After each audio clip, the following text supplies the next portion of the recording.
on now. You can't even do this. Look. Apricot Oh, we cross did or a whole something. seed collection of the Legend Orange Apricot. That Yeah. that collection is super fire. We got some crazy flavors out of that. We're actually going to be resurrecting it this year. We've been hunting from it a ton. Nice. I think we're probably going to bring it back. You know, like that whole flavor profile is coming back. The terps were unbelievable. Unbelievable. You know, people didn't love how it grew. It was finicky. Yeah. Yeah, she was finicky. Yeah, absolutely. I get it. You know, but the best ones are. Yeah, I know. So we stabilized it a little bit. That's good. That's great to hear. But the Joker's candy, there's like 6 different groups. No, I'm okay. I know I'm like coughing right now. something? I know I was gonna say, no chance you guys have like a Coca-Cola. Yes, they're actually. Yeah. Coke. Yes, Jacob. I knew I liked. Literally, my nail techs refer to this as Coca-Cola Red. I put it, and they like match it against the thing. Oh, that's awesome. No, but that Joker's candy, even though it's like considered one of like our older strains, right? But we come out with a lot of lines a year. We usually do like 4 a year, 3. Um, but Sherbinski's. Mm-hmm. So Mario hunted that, and he dropped his pheno hunted Joker's candy, and then Drew from Cresco. Yeah. He hunted Joker's candy. So FloraCal has their Joker's candy that they have, and then there's like one that's coming out, I think out of Florida right now. Yeah, anything you guys put out is just mad. Like it's so good. It's I'm a big fan, exotic genetics too. There's a lot of them, but like you guys I think the Joker's candy was the Canorado cross. When you guys collab with Canorado and just the flavors, you can't go wrong. You guys also did the grape gas line, Yeah, didn't that's you? our whole line. That's one of our I refer to them as our royal families. Yeah. So like the menthol, the grape gas, um, the jet fuel gelato. Mm-hmm. Those are like Yep. yeah, those are our foundational lines. And really sort of like set for us the like 3 flavor profiles that we kind of focus on. We're bringing in more of the like OGs. Like we're really proud of all of the Khalifa Kush crosses that we've done, and we'll be dropping a lot more with them. And that's like OG focus. So we have a whole lineup of OGs that's going to be coming out this year and next. Can't wait. Can't wait. We were talking about that a little bit ago of just bringing back like the older strains. You know what I mean? Oh my gosh. You know what I love about that too is it's 100% because of New York coming online. Yes. You know, like New York, East Coast, they still want the sours. They want the OG. Every time you talk to them, they're like, "Where's that sour?" We were just laughing about that I was just in New York. I literally just got back 9 a.m. this morning. Oh wow. From New York, and we were talking about how like there's still that like sour diesel that's being grown in Willits, and like no one wants to share a cut because they don't want to ruin it and blow it out, but like people are crossing with it and it's coming back. I remember, yeah, we talked about that too, about Sour D was just a time period. And I have a love and hate relationship with her, I get it. Everyone talks about it.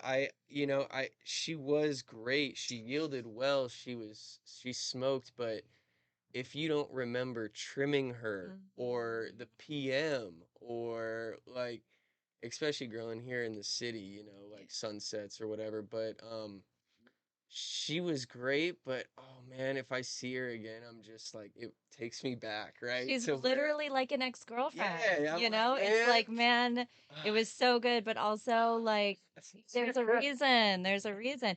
So we like this is something we deal with a lot, right? Because we have Compound and then we have Node, and so I'm the CEO of Node Labs, which is like the parent company to Compound. Compound's kind of like our in-house brand, but what we do is provide all of the like structure, agronomic data, research, and genetic banking and like preservation for Compound, Canorado, to Kunalum, a bunch of brands.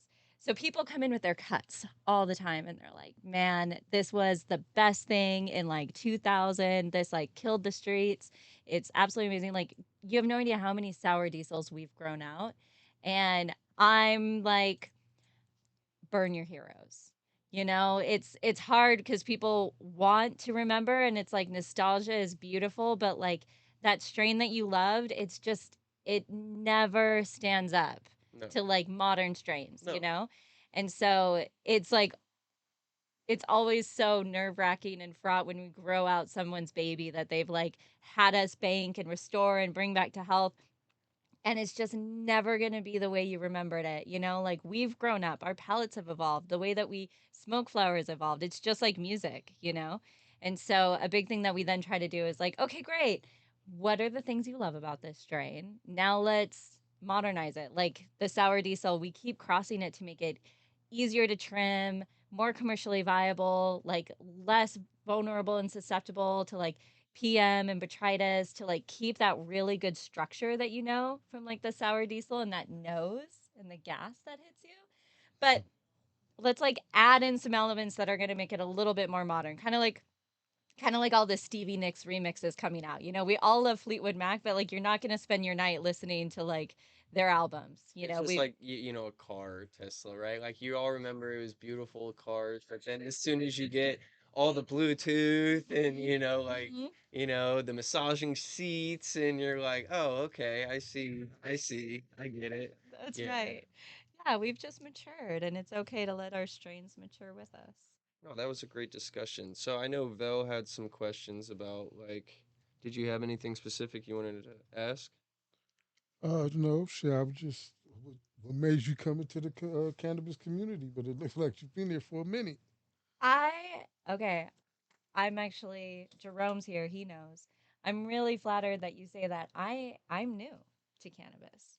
Um so I've been with cannabis since July of 2021 when I joined Node Labs. So before that, I ran strategy for Sony Electronics.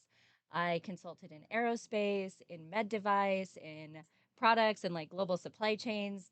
Super corporate America, global jobs. Lived in DC. Did a lot of like consulting there. And what got me into cannabis actually was like my personal relationships.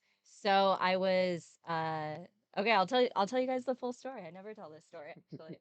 So I was living in DC in 2020, and then election happens in 2021, and then January 6th happens, and I was actually there for a meeting with someone on the Hill and had to be evacuated when they breached and got through and like the bomb threats. I was there with my partner, my life partner, and my business partner, Felipe Recalde, who is the CEO of Compound and one of the founders of Node Labs, and lots of other things like Chill, Ease, Hometown Heart. He's been around a hot minute. Um, he actually was like, "We got to go back down the Capitol because they're going to be too busy to care, and I can smoke weed at the Capitol." Nice. That's it. I mean, um, that would take me there, right? right? Yeah. It's crazy. But what it meant was for like a month, they had the whole city on lockdown. So it was like my apartment was in the third barricade and my office was in the first barricade near the Capitol. And I just couldn't have meetings. I couldn't work. I couldn't have people over. It was like serious security. So Felipe bought me a flight and was like, come out to San Francisco, just like chill here with me for a little bit. He had just come in to Compound as CEO and was sort of like leading the strategy. And I was visiting him for a couple weeks, and then my dad died unexpectedly. And Sorry my to hear that.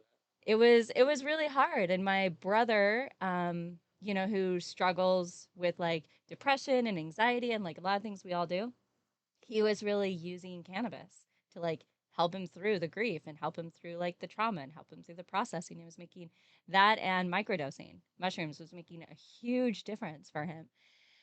And so I came in and just started helping Felipe consult at Node and did like a kind of like, hey, this is like how you guys could transform the company, and this is what the roadmap would be, and this is how you could deploy capital, and just sort of like assisting out and presented to the board. And they asked me to come on as CEO to help lead it.